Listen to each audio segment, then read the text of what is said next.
You are simply not living your life hard enough. As humans, it's normal that we prioritize our comfort above everything else. But thousands of years ago, the word comfort means having the shelter, the food, and all that shit that keeps you alive. But now the word comfort is being in your room with all the curtains closed, phone in your left hand, and your right hand on your dick. Comfort nowadays is facing no challenges and experiencing no growth in a world that's growing and evolving at a much faster rate than it did thousands of years ago. And that's why many people like to complain about why their life is so empty, so depressed, and boring. Because they simply are not facing enough hardships and challenges. Just recently, I asked myself this question. What moment in my life did I feel the most joy? Of course, it would be my childhood, right? Where I had a lot of time. I could do anything that I want. I could watch video games, play video games, watch TV, do anything that I want without any worries. The moment that actually gave me the most joy in my life was military training last year. Why the hell was military training one of the most joyful moments in my life? Now, military training in my country, I don't think it's the harshest compared to other countries like Korea or Russia, but it's still a military training. It's still gonna be difficult. So all the guys at my school, including me, we had to travel to the training camp around 400 miles from home. And when we arrived at the place and I got out the bus, the first thing that I realized is how fucking hot the place is. Within minutes, the water in my bottle has already turned hot as fuck, and I was sweating like crazy whilst having to wear 2 layers of thick uniform underneath the sun. My balls were literally cooked.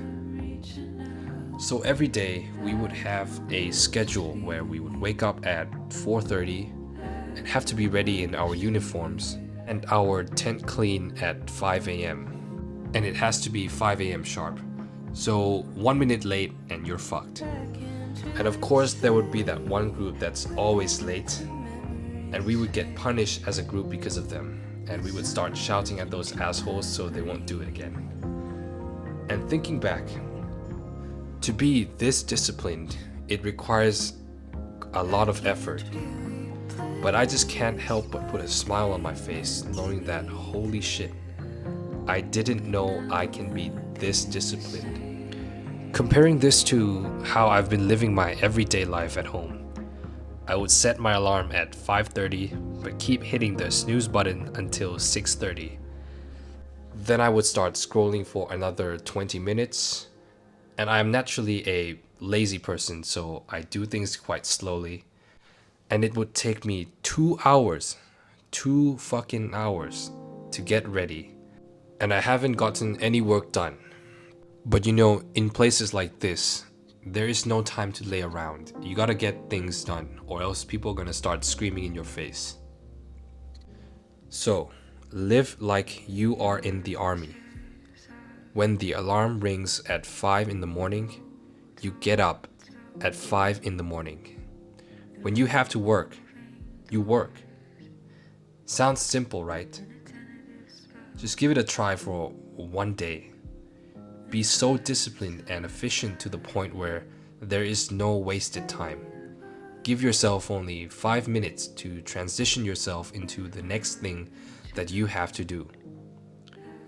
And let's be honest, it's difficult. It's very difficult. In fact, if you are someone who's always slow and lazy, this will be like hell for you. The reason I'm giving you this advice is for you to feel fulfilled at the end of the day. Let's be honest, if we were to lay out every day of your life, 365 days, and we separate the bad days and the good days, pick a random bad day and analyze everything that you have done in that day. You woke up late, you had a screen time of 5 hours, you planned a 2-hour block of work, only to spend that 2 hours watching your favorite Japanese star. That was my life during COVID for the entire 2 years. And every day, that was just me repeating these habits. Now, I didn't feel bad back then, of course. It feels good in the moment to fulfill your instant cravings and desires. But the regrets and the feeling of falling behind accumulates over time.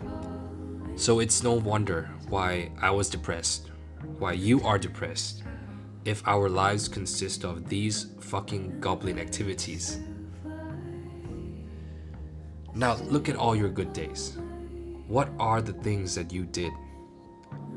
It's mostly the boring productive routines, the harsh training sessions, the long meditation, the clean food that you ate.